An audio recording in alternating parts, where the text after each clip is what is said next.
요한계시록 34번째 시간입니다. 교회를 위한 우주적 보호라는 제목으로 요한계시록 12장 13에서 17절까지 말씀을 전하도록 하겠습니다. 우리 요한계시록 12장의 내용이 굉장히 다이나믹하게 계속 진행되고 있죠. 여러분들 이것을 이제 시간적 순서와 더불어서 이 이야기가 진행되는 그 역사적인 시간적인 어떤 감각이 있죠. 먼저 이런 것들이죠. 뭐냐면은 그 구약의 교회가 먼저 나오고, 그리고 이 땅에 초림하신 예수님에 대해서 나오고, 또한 그 이후에 예수 그리스도의 증거를 이어나가는 하나님의 계명을 지키는 신약 교회의 얘기가 나오고, 이런 역사적인 순서를 따른 그런 시간적인 진행이 있는가 하면은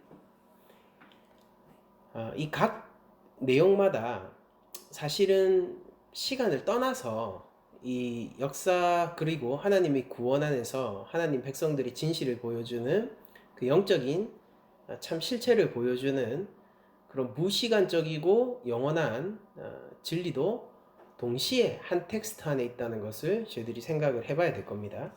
그래서 이 한편으로는 이 12장의 내용이 쭉 진행되는 것이 하나님 앞에서 구원을 받는 옛 구약 백성들과 신약 백성들의 이런 스토리처럼 보이지만은, 그러나 구약 백성에도 그렇고 신약 백성에게도 그렇고 이제 여기에 드러난 하나님의 지키심과 사단의 거꾸로 뜨리려 함, 분노, 대적으로서 이렇게 열심을 내는 이런 것들, 그런 것들은 무시간적으로 구약이든 신약이든 모든 백성들에게 동일하게 적용됨을 저희들이 알아야 될 것입니다. 그러니까 한마디로 이런 거죠. 그들이 주께서 하나님 우편으로 올라가고, 그리고 나서 교회가 이 땅 가운데 남아있기 때문에 더욱 분을 내는 것이 아니라요. 특별히 더 그런 것이 아니라, 이제 이런 이야기, 묵시적인 이야기 속에서 드러내는 것은 뭐냐면은, 이런 강력한 분노가 사실은 하와의 타락 이후로부터 계속 있었고, 에덴 동산 안에서도 호시탐탐 하나님의 형상으로서 인간을 노리는 사단의 어떤 그 뒷마음, 그들의 죄악 가운데 인간을 떨어뜨리려 하는 그 욕망 같은 것들의 근원 같은 것들이 오늘 본문에 계속해서 나오고 새겨져 있는 것이죠. 그래서 오늘 그 텍스트를 보시면은 특별히 신약 교회에 대한 이야기가 나오는 것 같지만은, 사실은 여기 나오는 사단과 그리고 하나님, 이런 것들은 단순히 시간적인 모양 안에서만 볼 것은 아니다. 다시 한번 말씀을 드립니다. 자, 그러면은 이제 계시록 12장 13절을 본격적으로 보도록 하죠. 용이 자기가 땅으로 내쫓긴 것을 보고 남자를 낳은 여자를 박해하는지라 라고 오늘 본문이 시작하고 있어요.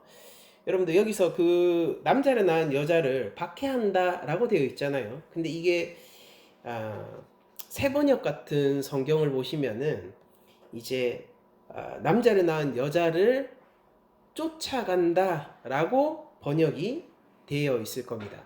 그러니까 이게 약간 추격하듯이 그렇게 따라붙는 모양을 원어적으로 드러내는 것이거든요. 그래서 용이 자기가 땅으로 내쫓긴 것을 보고 남자를 낳은 여자를 박해한다라고도 해석이 가능하고, 그리고 남자를 낳은 여자를 쫓아간다라고도 해석이 가능합니다. 그래서 약간 이 오늘의 본문의 첫 문장이 주는 그런 뉘앙스는 뭐냐면요, 이제 용이 추격전을 벌이는 듯한 모습을 보여주는 거죠. 바로 용은 우리들이 계속해서 살펴왔듯이 우리의 대적 사탄을 위시로 한 그 군대를 얘기하는 거겠죠. 사탄의 세력.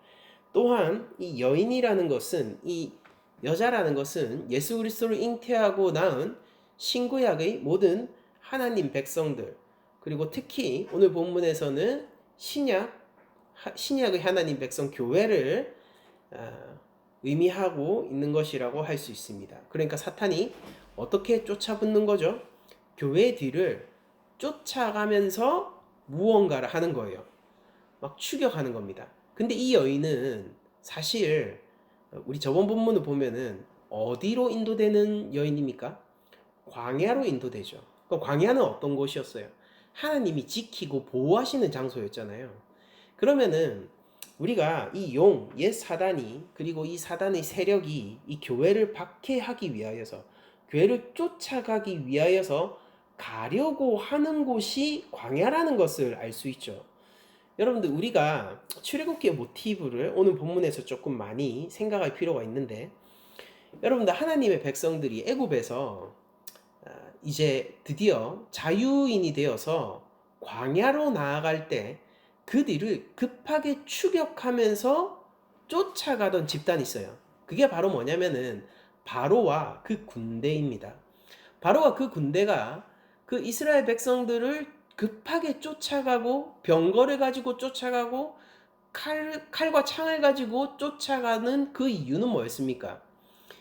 그들을 다시 되찾기 위해서였고, 그들이 광야로 나아가서 자유인의 신분이 되어 하나님의 백성이 되는 것보다는 애굽의 백성으로 남아있도록 하기 위하여서 그렇게 급하게 말을 타고 쫓아갔던 거죠. 마치 옛 바로와 그 군대가 이스라엘 백성들을 급하게 쫓아가서 추격하던 것처럼 오늘 본문에서도 용이 이 교회를 급하게 추격하고 쫓아가는 것으로 본문이 시작하고 있어요. 여러분들, 용은 원래 누구를 노리고 있었냐면요, 여인이 아니라 그 여인의 아이를 먹으려고, 삼키려고 노리고 있었습니다. 왜냐하면은 이 여인은 원래 어디에 속해 있는 것이기 때문이죠. 자신의 소나기에 이미 떨어졌고 타락하여서 자신과 함께 무저갱, 즉 음부의 심판, 하나님의 진노 앞에 원래 서 있던 자들이기 때문에 그 여인을 특별히 칠 필요는 없어요. 왜냐면은 이 같은 운명을 가지고 있는 하나님 진노 앞에 선 죄인 공동체이기 때문입니다. 그러나 이 여인의 아이가 태어나게 되고, 여인의 아이로서 그 예수 그리스도가 뱀의 머리를 밟고 철장으로 만국을 다스리는 권세를 얻게 되면은 이제 이야기가 달라진단 말이에요.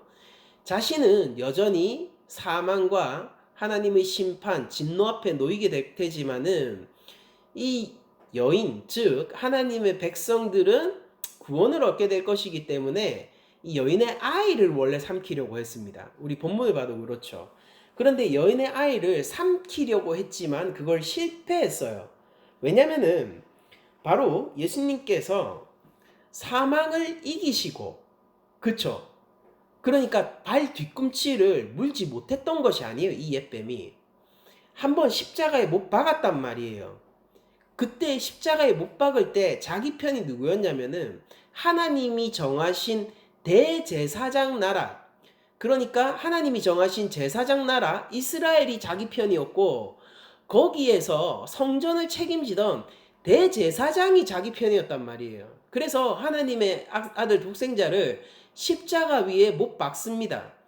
그런데 문제는 뭐냐면은 이 여인의 아이, 즉 예수 그리스도가 죽음과 사망을 이기시고 부활하신 것에 문제가 있는 거예요. 그러니까 여기까지는 이 뱀조차도 어떻게 할 수 없는 것입니다. 왜 그렇습니까? 그는 무저갱에 속한 자로 죄와 사망 가운데서, 죽음 가운데서 그냥 말라 비틀어져 가야 하는 존재이기 때문에 그 죽음을 이기시는 예수님을 향하여서 무엇도 할 수가 없는 거예요. 자기는 하나님의 진노 앞에 삼켜진 존재이기 때문입니다. 그러나 예수님은 사망을 이기고 무덤 가운데서 사흘 만에 부활하셨죠. 그리고 나서 결국 계시록의 표현에 따르자면은 하나님 앞, 즉 하나님의 보좌 앞으로 올라가게 되었는데, 이것은 곧 용이 아이를 삼키려던 시도가 어떻게 비참하게 실패했는가를 보여주는 것이고, 예수 그리스도는 어떻게 반전의 승리, 그 반전의 승리는 완벽한 승리였어요. 어떻게 그렇게 완벽한 승리를 쟁취했는가를 보여주는 것이 바로 앞선 본문에 나온 하나님의 보좌 앞으로 가게 되는 이 예수님에 대한 그림인 것이죠. 그러니까 용은 웃긴 거예요. 이제 용의 처지를 한번 생각해 보세요. 계시록 12장에 나온 용의 처지는 어떻습니까? 더 이상 자신을 위한 처소가 있습니까? 없죠. 없어요. 그는 땅으로 내쫓기었단 말이에요. 여러분들 이 공중권세 잡은 자라고 얘기하면서 이 땅이 사단의 손안에 놓여 있고 뭐 그런 얘기하죠. 그런데 여러분들 그게 아니라 잘 생각해 보시면은 이 사단이 이 땅에 쫓겨나게 된 것은요, 이 땅을 자기 처소로 잡고 자기 마음대로 할 수 있다라는 뜻이 아니라 비참한 가운데 버려져서 집이 없다라는 뜻이에요. 하늘에서 쫓김을 받아서 마치 비참하게 집 밖으로 나가서 길거리를 헤매는 것 같이 내가 원래 이 도시의 사람이었는데 그 도시에서 중한 범죄를 저질러서 마치 내쫓겨가지고 언제 강도를 만날지도 모르고 언제 비바람이 들이닥칠지도 모르는 사탄의 입장에서 무엇이냐면 언제 하나님의 진노 앞에서 짓이겨질지 모르는 두려움 가운데에서 정처 없이 헤매고 있는 것이 무슨 사단에게는 어떤 의미냐면은 이 땅에 쫓김을 받아서 이 땅 가운데에서 능력을 행사하고 있다라는 뜻입니다. 그쵸? 그러니까 용의 처지라는 것은 비참하게 이를 데 없고 자신을 위한 처소도 없고 땅에 쫓겨서 그의 결국은 무적행으로 떨어져야 될 텐데 그 두려움 속에서 그냥 버텨가는 겁니다. 정해진 파멸을 향해서 그냥 버텨가는 것이죠. 그런 상태에서 이 교회를 보니까 어때요? 교회에게는 하나님이 예비한 처소가 있죠. 광야입니다. 하나님이 그 초소에 어떻게 이 교회를 데려가시고 지키시냐면은 자기 자녀처럼 데려가시고 자기 자녀처럼 지키신단 말이에요. 사탄이 교회를 질투하며 사탄이 교회를 향하여서 칼날을 세우는 것을 저는 심정적으로는 이해하지 못하는 바가 아닙니다. 그러나 그의 칼날이 아무리 날카롭다 하더라도 주 예수 그리스도의 보혈의 방패를 뚫을 수는 없겠죠. 어쨌든 이 사단은 이제 아이에 대한 그 삼키고자 하는 이빨을 거두어 버리고, 다시 얘기하자면 실패한 이후로 교회에게 그 이빨을 다시 지켜 세우기 시작하는데요. 이거는 딱 봐도 어떤 겁니까? 패배자의 몸부림이죠. 여인의 아이를 삼키려 했어요. 그쵸? 왜 삼키려 했습니까? 그 여인의 아이를 삼키고 나면은 이 여인도 자기 손안에 있게 될 것이고, 삼키지 못하면은 이 여인도 자기 손에서 벗어나 그 예수 그리스도의 품 안으로 갈 것이기 때문에 여인의 아이를 삼키려고 했잖아요. 그런데 결과가 오늘 본문 보니까 어때요? 실패했죠. 이게 무슨 말이라고요? 이제 이 여인은요, 예수 그리스도의 품 안에 들어갔다는 거예요. 사단의 입장에서는 본디 나의 것이었던 것을 뺏겼다라는 거예요. 그러면은 가지지 못하면은 부숴버리겠다. 약간 이런 거죠. 근데 웃긴 게 뭐냐면은 여러분들 이미 실패했는데 이미 이 여자라는 이 교회는 주 예수 그리스도의 품 안으로 들어왔는데 그걸 보면서 쫓아가고 박해한다라는 게 어떤 의미겠습니까? 별 의미 없는 몸부림 아닐까요? 그러니까 승부가 끝났다고요. 여러분들 이거는 사실상 전쟁이 아니에요. 전쟁은 주 예수 그리스도께서 이미 승리하셨단 말이죠. 그러니까 애굽에서 10재앙이 떨어지고 마지막 10번째 재앙으로 딱 애굽이 모든 그 장자가 죽음으로써 애굽이 그냥 그 대에서 끝나버리게 됐을 때 전쟁은 그때 끝났어요. 그쵸? 전쟁 끝이 났다니까. 결과가 나왔습니까? 결과도 나왔어요. 그 전쟁의 말미에 무슨 결과가 있었습니까? 애굽은 패망했고 이스라엘은 그냥 애굽을 나와서 자유인이 됐어요. 그러니까 게임 끝났다고요. 그런데 그 이후에도 그것을 승복하지 못하고, 그러니까 이런 거예요. 격투기로 따지면은 이미 심판이 홈코너에 손을 올려줬어요. 아, 홈코너 승리! 채점 결과도 다 나오고 완전히 KO패를 당했습니다.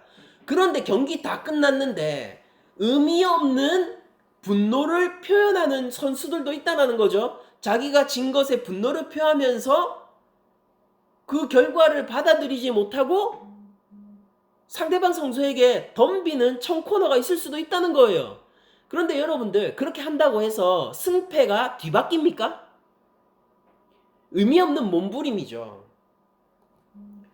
문제는 뭐냐면은 사탄이 우리 인간들도 가지고 있는 스포츠맨십을 가지고 있지 않다는 것이고, 그의 마지막이 얼마나 비참하게 예정되어 있냐면은 용이 그것을 받아들이기를 거부하고 경기가 이미 끝났는데도 상대 선수를 향해서 주먹을 휘둘러야 할 만큼 절박하고 아주 비참한 현실 속에 놓여 있다라는 점이죠. 그래서 용은 이제 아이를 삼키려고 했다가 그 여자를 박해하기 시작합니다. 그러나 이거는 의미 없는 몸부림이에요. 승패는 났단 말이에요. 어디에서 이겼어야 돼요? 아이를 먹었어야죠. 삼켰어야죠. 못했잖아요. 이제 이 이후로 일어나는 모든 일은 뭐라고요? 의미 없는 몸부림이에요. 여러분들, 우리 교회가 대적이 있죠. 근데 그 사실을 우리들이 가볍게 보지 않습니다. 그렇지만 그것 때문에 두려워할 필요도 없는 것이죠. 왜냐면은 우리 대적의 모든 몸부림은 의미 없는 몸부림이기 때문에 승패는 벌써 났습니다. 경기가 끝나고 심판이 청코너에 손을 올려줬는데 그 위에 주먹을 한 대 더 휘두른다고 해서 그 승패가 바뀌거나 그것으로 인해서 명예를 찾을 수는 없는 법이거든요. 오히려 어떻게 되겠습니까? 그 이후에 경기가 끝났음에도 불구하고 발버둥 치면 칠수록 더욱더 무엇이 되겠어요? 더욱더 비참한 결과만 있을 뿐인 것이죠.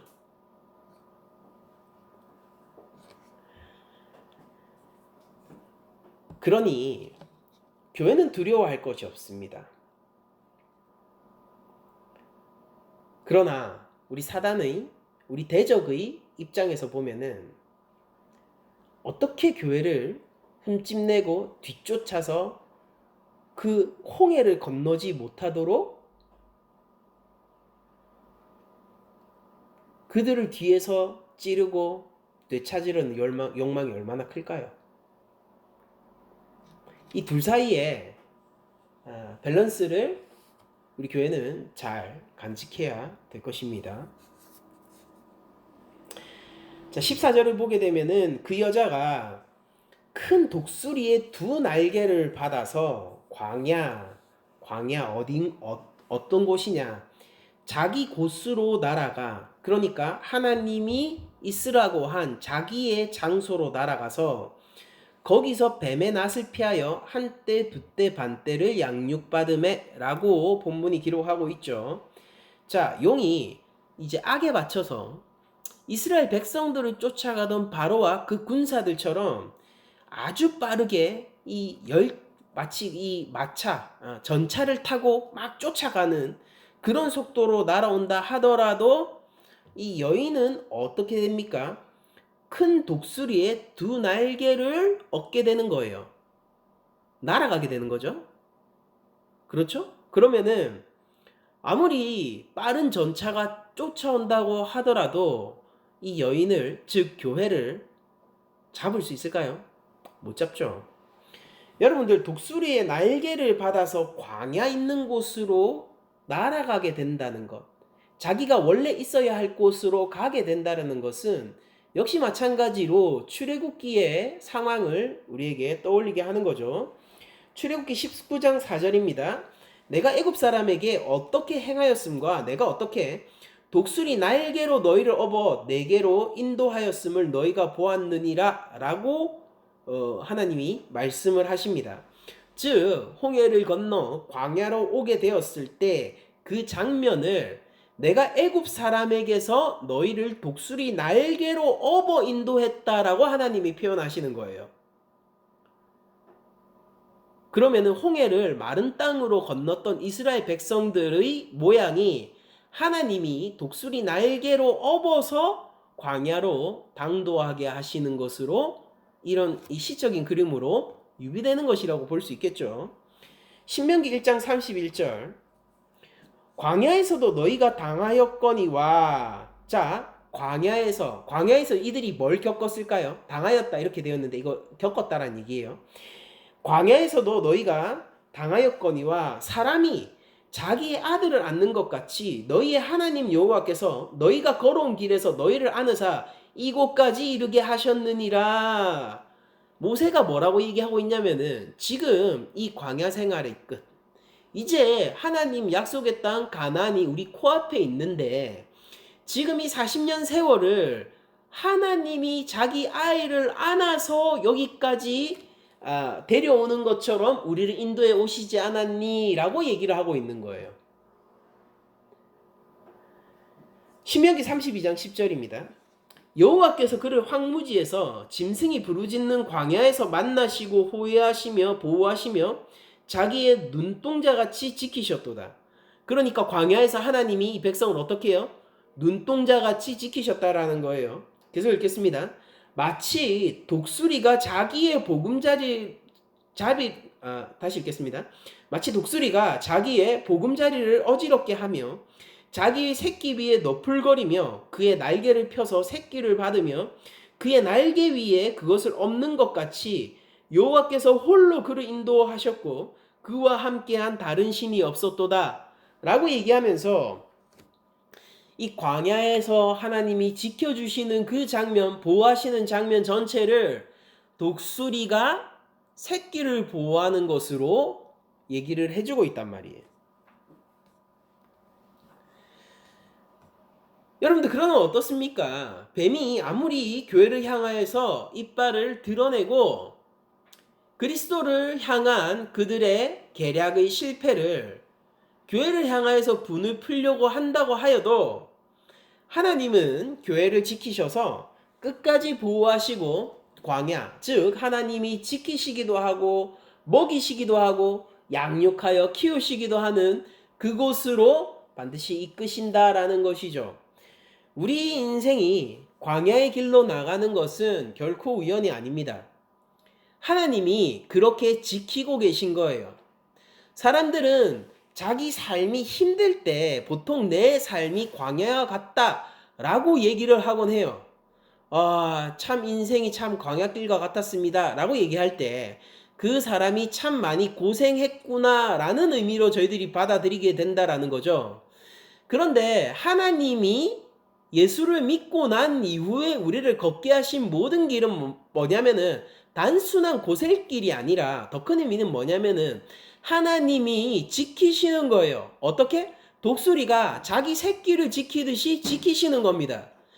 하나님이 과연 광야에서 아이를 안아서 그 약속의 땅까지 이르게 하시는 것처럼 자기 새끼를 하나님이 품 안에 안고 하나님이 걸어가시는 길이 바로 우리 인생의 광야길이라는 거예요.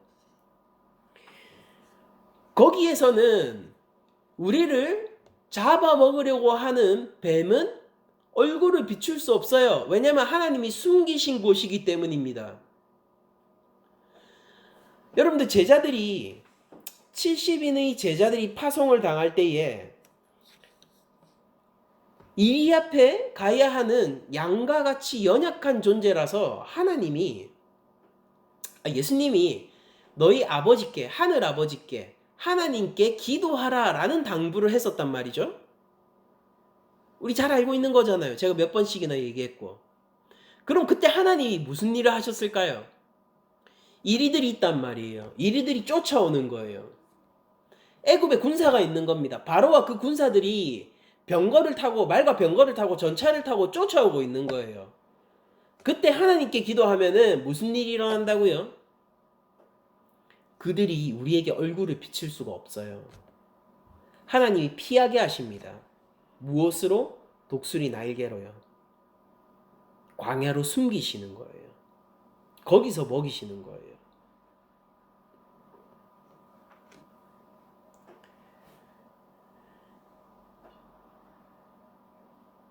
우리 교회는 역사 가운데서 보면은 마치 주인공이었던 적이 한 번도 없는 것 같고, 그리고 우리 각 개개인 그리스도인들도 보면요, 이 현 시대 가운데서 마치 주인공이 아닌 것처럼 보이죠.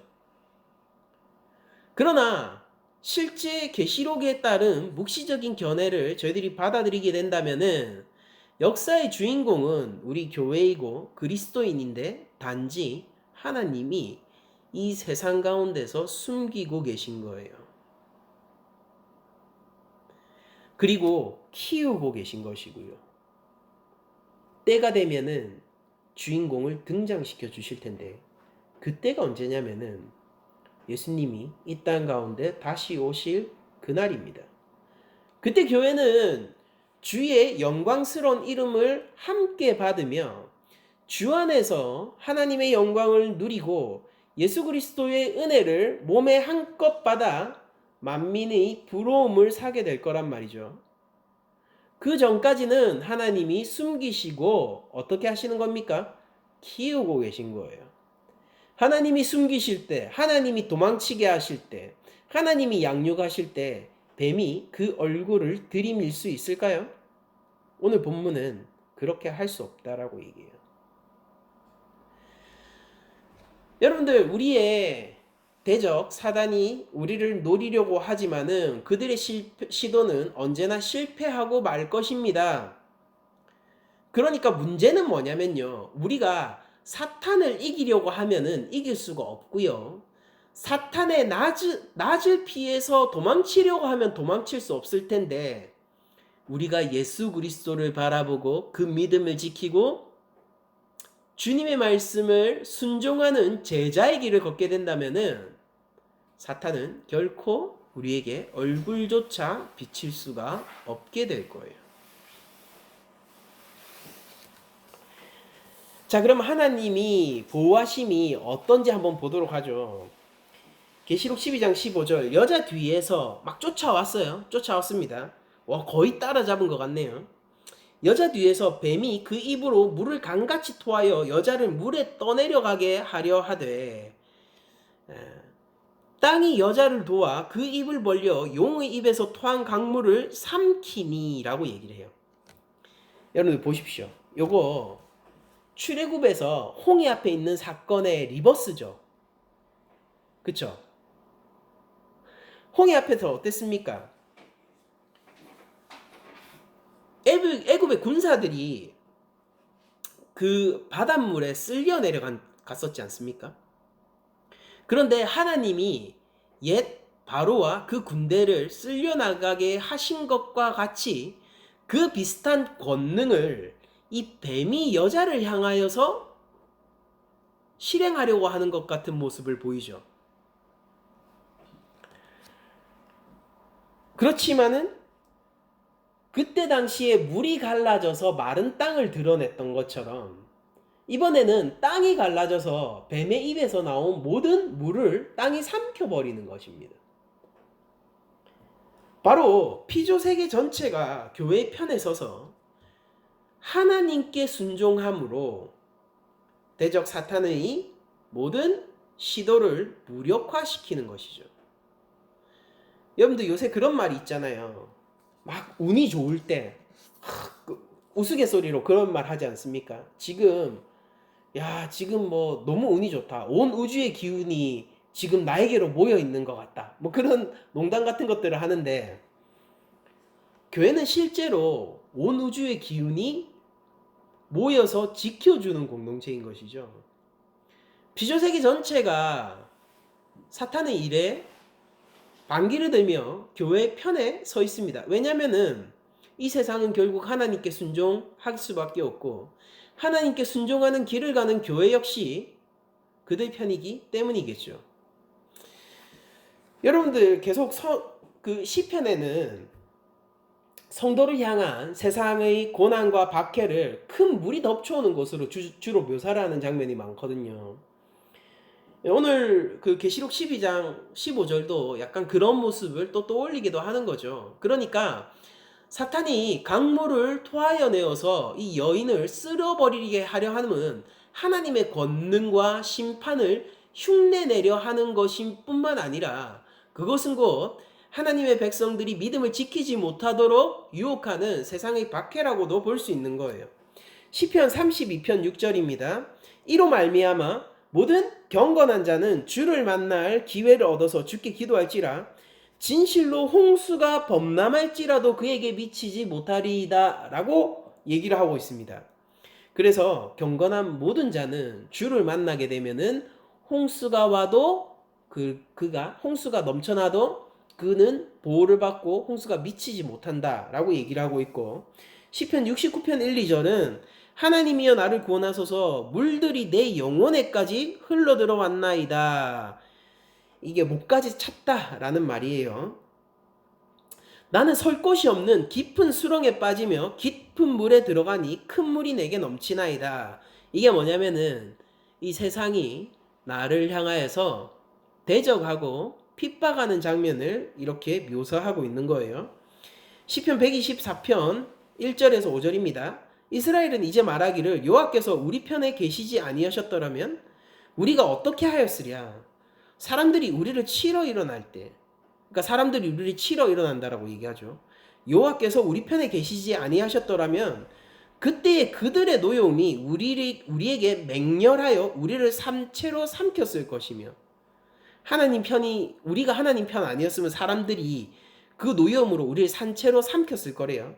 근데 그 모양을 어떻게 얘기하고 있냐면은 그때에 물이 우리를 휩쓸며 물이 자기들을 덮쳐가지고 쓸려가는 모습으로 사람들의 노여움이 닥치는 것을 묘사하고 있단 말이에요.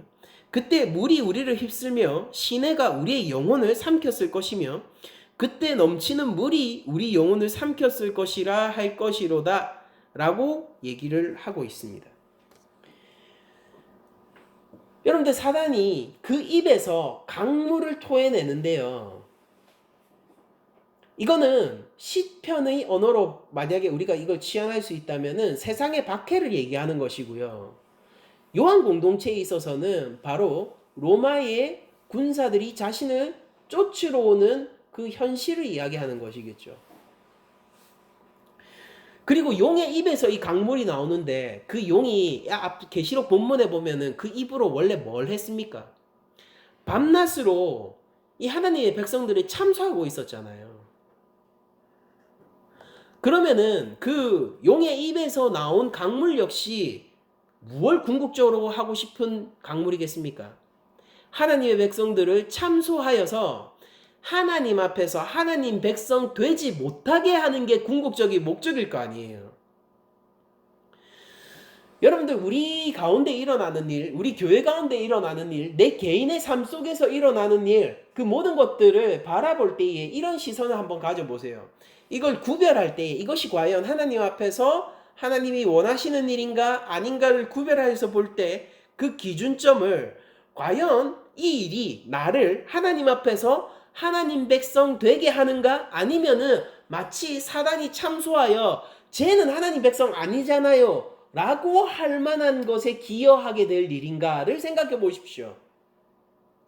그러면은 우리 삶 속에 있는 거의 대부분의 일들이 명확하게 그 기준점 아래서 구별이 된단 말이죠.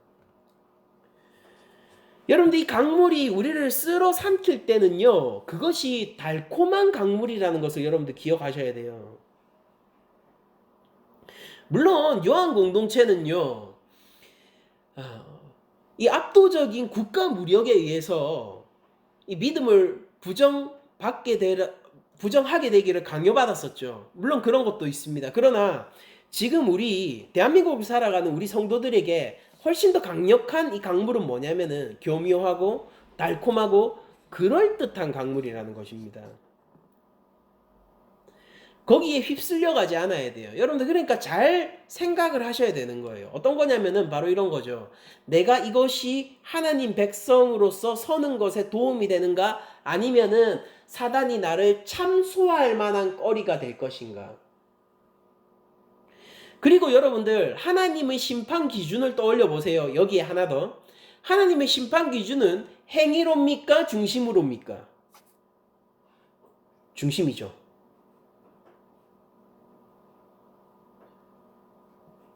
그럼 하나님 앞에서 바른 중심을 가지고 할 수 있는 일이 무엇인가를 생각해 보면은 이 참소하는 입술을 피할 수 있는 대적의 방패가 될 수 있겠죠.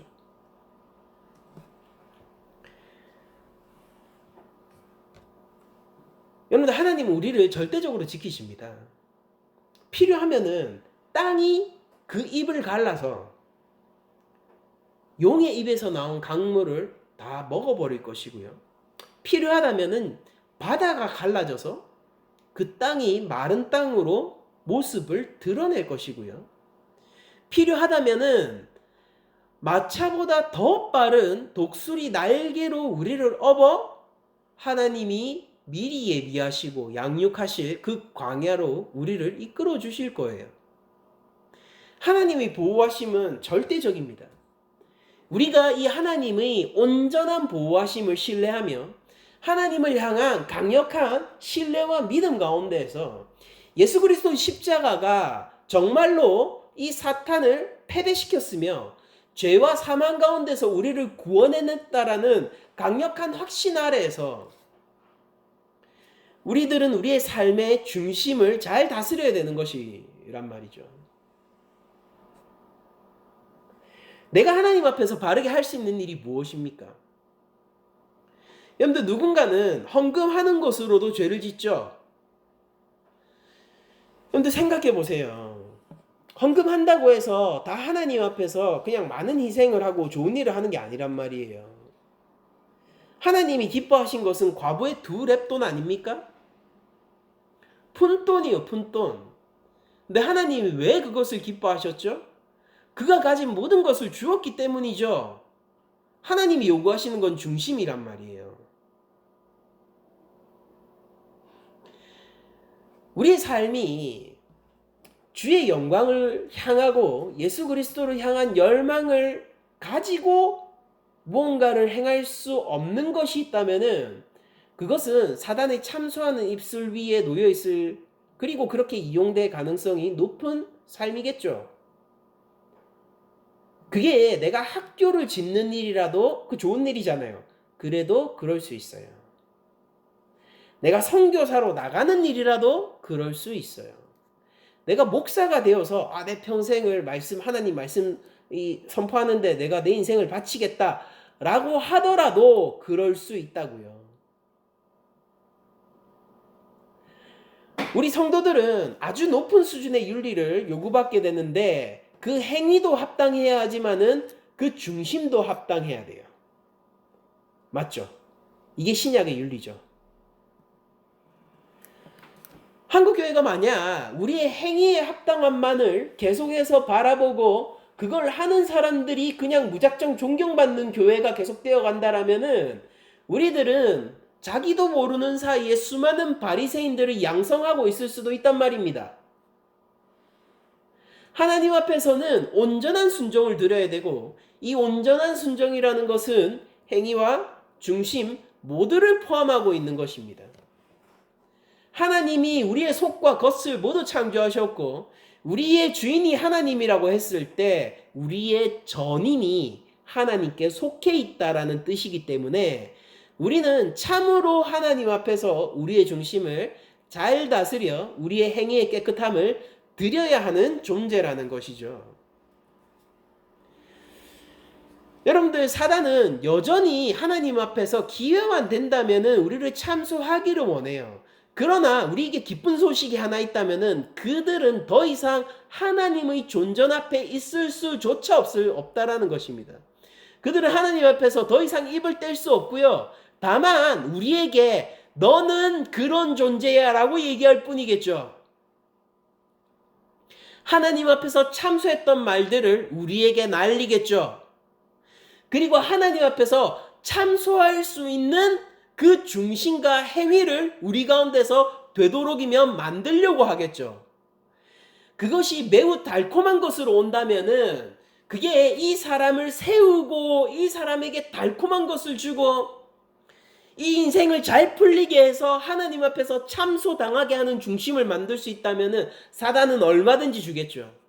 그의 권력에 전부를 넘겨서라도 이 자가 하나님 앞에서 참소당하기에 합당한 자로 만들고 싶은 게 이 용의 입에서 나오는 강물 아니겠습니까?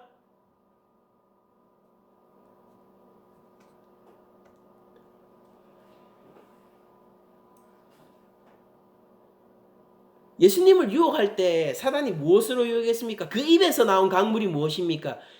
우리 구주 예수님을 유혹하려고 했던 강물 말이에요. 배고플 때 먹을 거였어요. 맞죠? 누구도 모르는 그 순간 영광이었습니다. 세상 누구에게도 인정받지 못하는 그 순간 온 세상의 권력이었어요. 여러분들 이것이 무력입니까? 예수님을 유혹하려고 하고 하나님의 아들조차 하나님 앞에서 참소당하는 자가 하기 위해서 자신의 최고의 무기를 꺼낸 것들이 그런 거였다고요.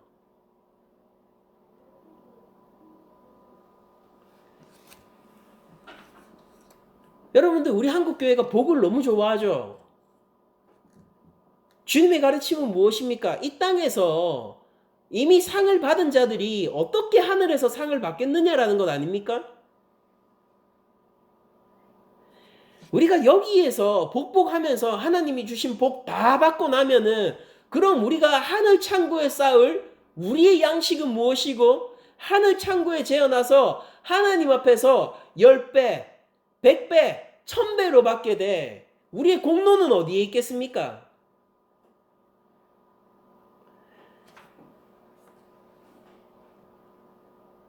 여러분들 우리들은요.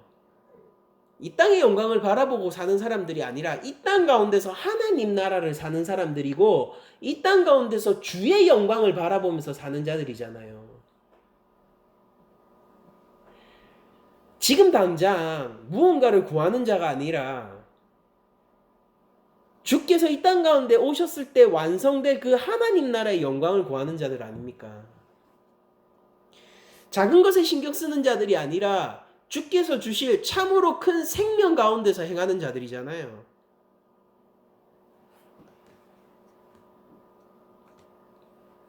근데 우리가 그런데 왜 광야에 가는 것을 피해야 합니까?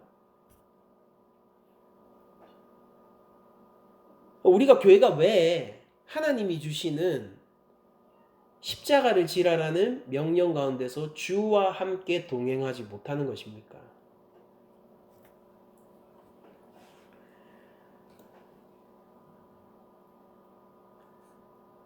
하나님은 우리를 뱀에게 넘겨주지 않으실 것이고 하나님은 우리를 끝까지 지키실 거예요. 광야에 나와 있던 이스라엘 백성들이요. 애굽으로 돌아가길 원했었습니다. 여러분들 기억나시죠? 그런데 그들이 돌아갈 수 있었나요? 못 돌아가죠.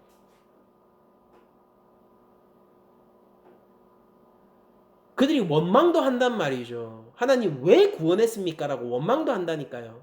애굽에 놔두지 왜 구원해가지고 이 사단을 만들었습니까? 먹을 것도 없고 마실 것도 없고 우리 죽이려고 불렀습니까? 그게 애굽에서 그 외침이 어떻게 이스라엘 하나님 백성의 외침이에요. 애굽 백성의 외침이지. 근데 하나님이 그 순간 그를 다시 애굽으로 돌려보냅니까? 부모가 자식을 품에 안고 이동시키듯 독수리가 지 새끼를 날개에 얹고 이동시키듯 하나님은 놓고 그 이스라엘 백성들을 놓지 않고 끝까지 언약의 땅으로 가나안으로 밀어붙이신단 말이에요.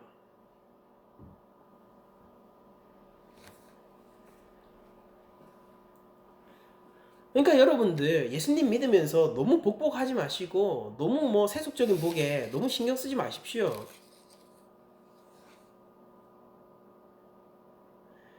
그게 제 눈에는 꼭 이렇게 보이는 거란 말이에요. 광야에 있으면서 애굽에 있을 때는 말이지.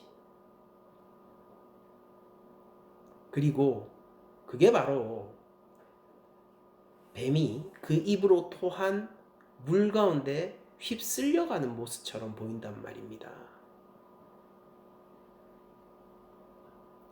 수많은 유혹이 성경 말씀 구절 몇 개로 우리 교회를 유혹하고 있고, 수많은 우리를 쓰러뜨릴 수 있는, 그리고 우리를 노리는 사단의 계략이 하나님 안에서의 복이라는 그럴듯한 말들로 포장되어서 교회 안에 있단 말이에요. 잘 구별하셔야죠. 기준점이 뭡니까? 과연 이것이 나를 하나님 앞에서 하나님 자녀로 서게 하는가? 아니면은 참소당할 사단의 편에 기여하는 것으로 작용하겠는가? 마지막 구절입니다. 12장 17절. 용이 여자에게 분노하여 돌아서서 그 여자의 남은 자손 곧 하나님의 계명을 지키며 예수의 증거를 가진 자들과 더불어 싸우려고 바다 모래 위에 서 있더라 라고 얘기를 합니다. 그러니까 결국 용이 우리의 대적이 교회를 거꾸로 뜨리기 위해서 노력을 하지만은 자신이 할 수 있는 모든 것을 시도를 하지만은 하나님이 도망치게 하시고 온 피조 세계가 우주적 보호로 용의 시도를 무력화시키게 됨으로써 용은 결국 이 교회를 쓰러뜨리지 못하고 그냥 분노를 품으면서 돌아서게 됩니다. 그럼에도 불구하고 끈질기게 다음 공격을 준비하는 장면을 보여주고 있어요. 여기서 이제 그 13장으로 넘어갈 때 이제 바다에서 올라오는 짐승이 나오게 되는데 그게 바로 교회를 공격하는 이 용의 무기가 될 것입니다. 용은 여자에게 분노하여 돌아섭니다. 그러니까 이것도 웃긴 거죠. 왜냐면은 여인은 잘못한 게 없잖아요. 맞죠? 여인은 용에 대해서 어떤 짓도 하지 않았어요. 그렇지만 용은 여인을 향하여서 분노를 품고요. 공격하려고 하고요.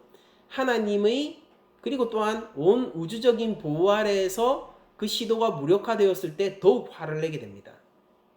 그리고 나서 더 날카로운 칼날을 준비하고요. 그리고 나서 틈만 나면 찌르려고 할 텐데, 근데 우리 앞으로 계속 보게 될 테지만은, 근데 그 시도들이 모두 무력화될 거예요. 왜냐면은 예수님이 이미 이기셨었기 때문입니다. 용은 주께서 이 땅에 다시 오시기 전까지 교회를 계속해서 삼키기 위해 시도를 할 것이고, 계속해서 교회를 거꾸로 틀이고 하나님 앞에서 참소당할 수 있을 백성으로 만들기 위해서 무적행에 함께 들어가기 위해서 온갖 계략을 펼치게 될 것입니다. 그 절박함 속에서 자신의 마지막 운명이 걸려있기 때문이죠.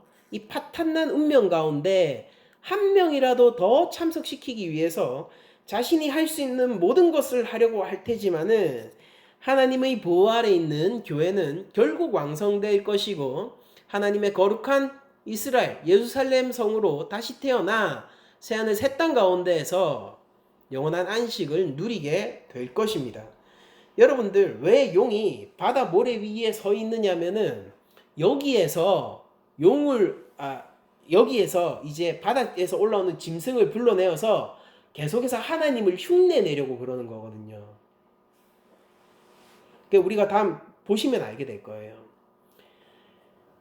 근데 제가 계시록 보면서 한 가지 제가 좀 꼭 말씀드리고 싶은 게 있는 게 뭐냐면은 보통 이런 본문들을 보면은 우리가 정말로 강조해야 되는 지점을 강조하지 않고 여기서 약화되어서 나온 부분들을 강조하는 장면들을 보게 되는데, 그 중에 대표적인 게 뭐냐면 이런 본문들 볼 때 사단이 얼마나 우리를 노리고 있는가에 대해서 자꾸 강조하면서 설교하게 된다라는 거예요. 근데 오늘 본문을 보면요, 이 본문이 보여주는 거는 사단이 우리를 얼마나 노리고 그것이 얼마나 치명적인가가 아니에요. 사단이 아무리 교회를 노리고 그것이 아무리 치명적이고 그 분노가 아주 들끓는 분노라 하더라도 그 모든 시도는 하나님의 보호하심 아래서 좌제될 것이다가 오늘 본문이 보여주는 거란 말입니다. 그러니까 여러분들은 계시록을 읽으면서 어디에 집중하셔야 하느냐 하면은 하나님의 보호하심에 집중해야 되고, 하나님 안에서 안전을 누리게 되는 교회의 이 권세에 대해서 자꾸 집착을 하시고 여기에 머무르셔야 된다라는 거죠. 근데 계시록 뭐 이렇게 하는 설교들을 보게 되면은, 저도 이렇게 몇 개 듣다 보면은 이런 거 할 때마다 성도들을 얼마나 협박하는지 몰라요. 사단이 있고 막 우는 사자처럼 노리고 있고 거꾸로 틀리고 뭐 잘못하면 여러분들 사단의 손에 넘어가지 않겠습니까? 그렇게 한단 말. 근데 그게 본문의 의도가 아니죠. 본문이 얘기하는 건 뭐냐면은 사단은 이리 같을 것이다. 사자 같을 것이다. 너희가 대적할 수 없는 권세와 힘을 가질 것이다. 그러나 너희를 해치는 것은 턱도 없을 것이다. 그게 본문이 얘기하는 바란 말이에요. 그러니까 여러분들도 살아가면서 자꾸 이런 거에 신경 쓰지 마세요. 아, 내 삶을 사단이 공격하는구나. 거기에 신경 쓰지 마세요. 여러분들 사단의 공격을 여러분들 스스로 힘으로 피하려고 하면 피할 수 있습니까? 여러분들 스스로의 힘과 스스로의 의로 사단의 그 참소 아래에서 버텨낼 수 있는 자가 있습니까? 그 누가 있습니까? 그게 우리의 구원을 얻고 구원을 완성해 나가는 올바른 길입니까? 우리는 사단의 공격을 피하려고 하는 게 아니라요, 주 안에 머물기를 원해야 돼요. 그러면은 그 뱀이 얼굴도 비추지 못한다고요. 마차로 전차로 따라와도 독수리 날개도 도망치게 될 거라고요. 그 입에서 강물이 토해져도요, 그건 나도 모르는 사이에 땅이 갈라져서 방금 뭔 일 있었어? 이렇게 될 거라고요. 우리는 사탄에 집중하고 사탄을 묵상하는 자들이 아니, 우리 대적을 집중하고 불순종에 집착하는 자들이 아니라 세상을 묵상하고 세상 가운데서 어떻게 피할까를 고민하는 자들이 아니라 그냥 하나님 안에 머물고 하나님 나라를 어떻게 살아갈까를 고민하는 자면은 충분하다는 거예요. 여러분들 구약 지혜 잠언의 지혜에 굉장히 중요한 통찰이 하나 있죠. 지혜를 얻고자 하는 자는, 지혜 자체를 추구하는 자는 결국 우매 여인을 만나게 될 것이고, 여호와 경외의 길을 가는 자는 지혜 여인이 와서 손을 잡아줄 거라는 가르침입니다. 지혜를 어떻게 구합니까? 지혜 그 자체를 쫓으면은 지혜를 구할 수 있어요? 아니라는 거예요. 여호와 경외의 길을 걷다 보면은 지혜가 와서 너를 발견해 줄 거라는 거죠. 그게 지혜와 함께 동행하는 법이에요. 여러분들, 우리가 그리스도인으로서 사는 게 사탄의 공격을 어떻게 피할까? 이게 아니란 말이에요. 그냥 예수 그리스도를 믿으면서 제자의 길을 가고 있으면은 사탄의 공격 같은 건 신경 쓸 필요도 없어요. 다 무력화될 거예요. 그게 교회를 향한 하나님의 우주적 보호입니다. 사단이 화살을 쏘면은 산이 생겨서 그걸 막아줄 거예요. 뭐 하면은 우리가 주 예수 그리스도 제자의 길을 걷고 있으면요. 강물을 통하면 땅이 입을 벌려가지고 그 물을 그냥 삼켜버릴 거라니까요. 우리는 사건 끝난 뒤에 뒤를 보면서 이러겠죠. 우르릉 소리 다 끝난 다음에 뒤를 보면서 뭔 일이 있었나? 강물이 방금까지 우리를 덮쳐오고 있었던 것도 우리는 모르게 될 거예요. 그게 우리 교회를 향한 하나님의 우주적 보호라는 겁니다. 모든 피조 세계가 하나님의 편이, 우리가 하나님의 편이면은 모든 피조 세계가 우리를 지킨단 말이에요. 로마 황제가 이 요한 공동체, 이 초대 교회 입장에서는 우는 사자 같지 않았겠습니까? 삼켜버리는 게, 이 생명들을 하나하나 삼켜버리는 게 참으로 하늘의 권세를 가지고 삼키는 것처럼 보이지 않았겠어요? 말 한마디면은 죽고 사는 게 결정되는 것처럼 보이지 않았겠습니까? 근데 요한이 뭐라고 얘기하느냐면은, 이 요한은 그거 아무것도 아니잖아. 하나님이 너희 지키시잖아. 제가 아무리 분을 내고 저 황제가 아무리 분노하여서 다음 무기를 준비하고 다음 무기를 준비하고 다음 무기를 준비한다 하여도 이 하나님의 절대적인 지키심과 보호하심 아래서 그 모든 시도는 좌절될 뿐이잖아. 그러니 황제 앞에 서서, 그 로마의 군대 앞에 서서 주 예수 그리스도를 부인해서는 되겠니? 힘을 내. 이것이 바로 교회 아니니? 요한이 그걸 얘기해주고 있단 말이죠.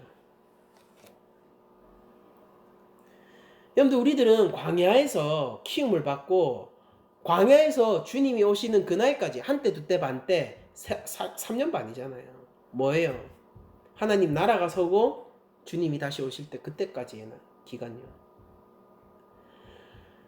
이 교회 시대 말이에요. 교회 시대. 초림과 재림사리 말입니다. 초림과 재림사리. 이때에 광야에서 우리는 양육받고 키움을 받는 자들이에요. 그러면 우리들은요, 그냥 양육 받으면 되고 키움 받는 것에 집중하면 돼요. 그래서 제가 우리에게 대적이 있다는 것을 우리는 결코 관가하지 않지만은 그것을 지나치게 과장하여서 인식하지 또 않는다. 지나치게 두려워하지도 않는다라고 얘기한 게 그거예요. 많은 세대주의 종말을 외치는 자들이 성도들에게 심어주고 있는 아주 불건전한 종말론적 태조가 뭐냐면은 그들을 겁쟁이로 만드는 겁니다. 두렵게 만드는 거. 주님 오시기까지 얼마 안 남았는데 내가 이렇게 하면 어떡하지? 덜덜덜덜덜. 내가 이거 보면서 하나님 앞에서 나 어떻게 하나님 앞에서 내가 이 불충한 종이라고 내가 질책을 받으면 어떡하지? 덜덜덜덜덜. 주의 순결한 신부가 되어야 되는데 내 삶이 오늘 하루가 또 이렇게 실패해가지고 어떡하지? 덜덜덜덜. 그게 뭐냐면은 참소하는 입에서 나온 강물에 휩쓸려가는 모습이에요. 본문이 얘기하는 대로 읽으십시오. 본문의 의도를 그냥 그대로 받아들이면 되잖아요. 너무 간단하잖아요. 교회를 참소할 수 없어요. 예수 그리스도가 승리하셨기 때문입니다. 교회를 위협할 수 없어요. 예수 그리스도가 승리하셨기 때문입니다. 하나님의 구원은 우리에게 확정되었습니다. 우리는 다만 하나님의 계명을 지키며 예수의 증거를 가지고 있으면 돼요. 용이 일어서고 짐승이 일어서고 거짓 선지자가 일어서고 그러라 하세요. 그저 우리들은 하나님의 계명을 지키며 예수의 증거를 가지고 있을 뿐입니다. 우리와 더불어 싸우려고 바다 모리에 서든지 무슨 하늘 위에서 번개를 내려치든지 아니면은 18번을 죽었다 깨어나든지 상관없어요. 마음대로 하라고 하세요. 우리는 그냥 하나님의 계명을 지키며 예수의 증거를 가지고 있는 증인으로 커나갈 뿐입니다. 그냥 우리는 광야에서 양육받을 뿐이에요. 그들이 말을 타고 달리면 우리는 날아갈 것입니다. 하나님 여호와의 성은 그 어떤 공성무기로도 무너뜨리지 못하고 우리가 가진 구원의 투구는 그 어떤 칼날도 뚫지 못할 거예요. 이것이 그리스도의 군사고 예수 그리스도의 제자입니다. 그러니 강해지십시오. 믿음 가운데서 살아가시면 돼요.